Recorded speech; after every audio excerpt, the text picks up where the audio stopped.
Match preview time. It's Arsenal against Ipswich up next after the big win against Crystal Palace 5-1 and another 3 goals against them that same midweek. So 8 goals in the last 2 games. That is good. And next up, Ipswich. I think one of the perfect opponents to capitalize on that win against. So after beating Crystal Palace by 5 goals, facing Ipswich, another opportunity to score a lot of goals, have another good game, back-to-back wins.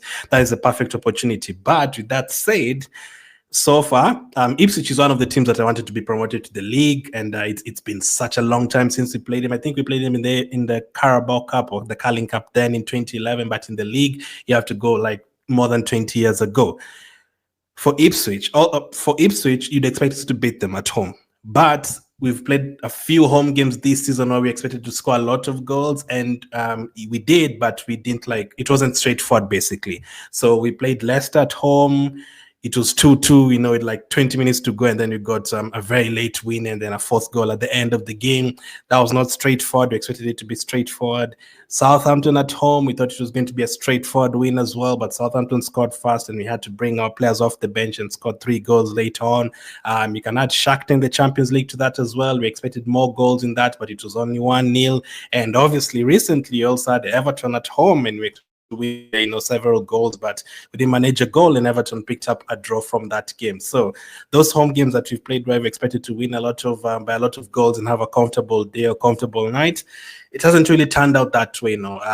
Actually, most of the comfortable games have been away from home. West Ham, Sporting, Preston, and those teams, most of them have been away from home, those comfortable wins this season. So we cannot underestimate any opponent. We know the Premier League is crazy, and we cannot afford to drop any more points. We have to keep on winning. Unfortunately, we're coming into this game with our best player injured. Saka is obviously the guy who contributes to many goals and many assists and all that, and we'll be missing him for 2 months. So we have to find a way. We have to survive all the way to January, our next game after this Ipswich game. Again, no disrespect to Ipswich, but across the next 2 months, this is probably our easiest game that we have remaining.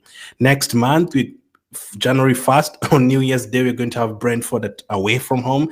Tough game. They only recently lost their first game at home recently against Nottingham. 3 days after that, we'll have Brighton away, another very tough fixture, not easy at all. And then you'll have to face basically the next 2 Premier League games after that will be Tottenham at home and Aston Villa at home. And then in between, you'll have Newcastle at home in the Carabao Cup. We'll have Man United in the FA Cup. So it's not going to get any easier. It's not going to get any easier, and we need to definitely dip into the transfer window. Before the transfer window opens, we need to, get the 3 points against Ipswich, try and get the 3 points against Brentford, and then hopefully by the middle of January, I've added a few players, because at the moment, Saka is injured.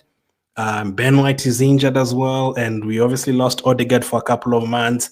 Tomias is still injured, and Zinchenko is injured at the moment as well. So we have Sterling, the guy who's supposed to be the backup to Saka, is also injured. So in terms of quantity, we don't have enough players for sure. We thought we would need a striker, we thought we'd need a left wing, and now all of us had. And again, we might need a right winger. So can we get a player who can play all those 3 positions? Could we need up to 2 players up front? Because right now we are really depending on a few players.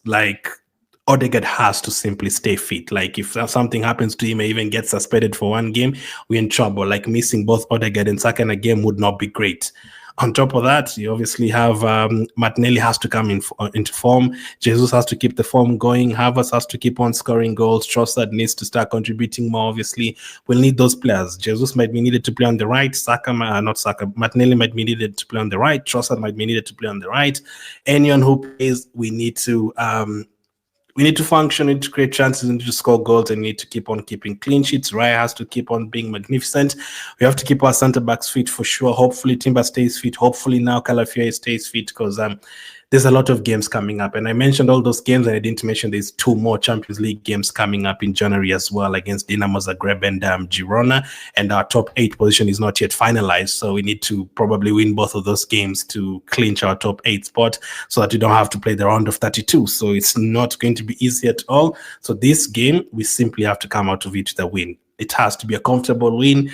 And then we focus on next year's games. This is our final game this year. Other teams will be playing on on 29th, and for us, we're playing on 27th after everyone else, by the way. So by the time we play, Chelsea could have extended their lead on us. Liverpool could have extended their lead on us, and Nottingham could have been could go ahead of us as well. So I hate playing after everyone else, and actually the Brentford game as well will be after everyone else. You're the ones who are going to play the very last game as well. So the next 2 weeks, you're going to play the last game of the week. So we just have to do our job. You're going to watch everyone else, and then we have to do our job. So next up, it's Ipswich. This season, they've only won 2 games. Good results. They went and won a big game at Wolves, and they also beat Tottenham. I mean, no, beating Tottenham, everyone beats Tottenham, to be honest, but that was a big win for them. That was their first Premier League win since their return, and thank you for that, Ipswich. So beating Tottenham and then beating Wolves as well, away from home, both of them. Actually, the 2 games they've won have both been away from home. At their place, they've been struggling. They haven't been battered a lot this season. It's only recently where they lost by 4-1 to West Ham, and recently they also lost 4-0 to Newcastle. But apart from that, they haven't really been battered by many teams. You know, Liverpool had to finish off the game in the second half. They beat Tottenham, as mentioned. They drew Man United.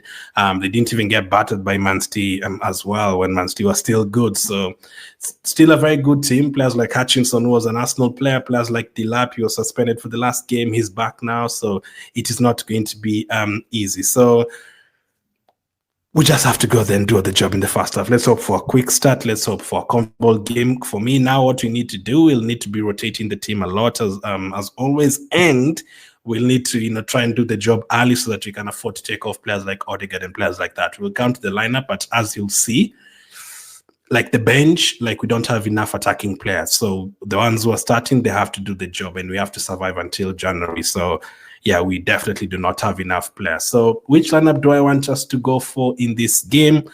I'll put it on screen right now. This is an app that I want. So goalkeeper-wise, Raya, obviously. Defensively, I'm going to keep it the same. Calafiori is back, but I'm going to give Lewis Kelly another chance. There's a lot of tough games coming up next month, so I need Calafiori to be fit for those. So Lewis Kelly, Gabriel, Saliba, and Timber. Timber as well, another player that I would wish we could rotate, but the only way we can rotate him is either we play Lewis Kelly at right back, or we go with what it goes for Partey at right back. So that's the only way you can rotate Timber. But for this one, I am going to stick with Timber at right back. So I thought about going with the same formation I wanted us to go for against Crystal Palace, which it's actually turned up with, where I wanted both Havertz and Jesus to start up front, and then Odegaard in behind them, and then Partey in midfield. But one of the reasons why I wanted that was because Rice was not 100% fit, and I didn't want us to risk Rice. Now that Rice is back, and Rice was one of our best players after only playing for 30 minutes against Crystal Palace, I am going to start him. So I am going to start Merino and Rice. I am going to rest Thomas Partey for this game. Many games coming up. There's many games coming up, and you have to rotate your squad. In this kind of game, do we really need Partey? I don't think so. We have Merino, we have Rice. Rice rested less time. Let Partey rest this one. Those games that are coming up next year, Partey is going to be needed for all of them. Brentford, Brighton, Man United, Newcastle is going to be needed for all of them. So for this one, we can do with Merino, and we can do with Declan Rice, and then Odegaard obviously as the number 10. And then that means we're going to have Jesus on the wing, and Havertz up front, because I want both of them to start again. And then on the left side, it could be any of Martinelli or Trossard, but I've gone for Trossard for this one. Again, you could just decide to leave Havertz on the bench. I think many people would say play Martinelli on the right, play Trossard on the left, start with Jesus up front, and then bench Havertz. I think I would say, no, I'm going to probably play Havertz again in midfield, and then let him go up front with Jesus in a front two, and then maybe have, I don't know, Martinelli again on the right side. I don't know, whichever, but for me, this is how I wanted to look for the weekend. And the goal that Jesus scored against Crystal Palace, the first goal, it was basically from the left wing. He was coming off the left wing, and then he scored from that. So he can do the same on the right wing as well. So yeah, for this game, we'll have to change things around every single game. Now that Saka is injured and Ben White is injured, we have to save some players, and the fixtures are so many in January. We'll have to move things around. So that's the lineup that I've gone for. And if you look at the bench, it's not too much attacking attacking there. So defensively, yep, Calafiori is there, Neto is there, Kivia is there. I don't know if Zinchenko is going to be fit. I doubt. Midfield wise, you can bring in Partey, Jorginho is there as well. Nwaneri, hopefully, he can come on for Odegaard in the second half. And then Martinelli, and then that is basically it. Since we're now missing Sterling as well, we don't have too many players off the bench. So that's why I've included those two youngsters. They're the likes of heaven. So the team that starts the game has to do the job. So will they do the job in this game? What is my prediction? I think we're definitely going to win. I think we're going to keep a clean sheet. I mean, we've, again, as I said, at home, the games that we expect to win comfortably, we don't usually end up winning comfortably. Away from home, we actually do. But I'm going to go for a comfortable win. I'm not going to go for too many goals. I'm going to match the scoreline from Ipswich, Newcastle. So I'm going to go for Arsenal 4, Ipswich 0. I'm going to go for Havertz to score. I'm going to go for Jesus to keep his run going. I'm going to go for Odegaard to score as well. We need these goals now. And then I'm going to go for probably a corner. So I'm going to go for Gabriel to score. So 4-0. Those are my goal scorers. That is my prediction. What is your prediction? Are you totally confident for this game? Would you rest players, or do you want just everyone to play and then take them off? For me, I'm resting one player. I'm resting Thomas Partey for this one.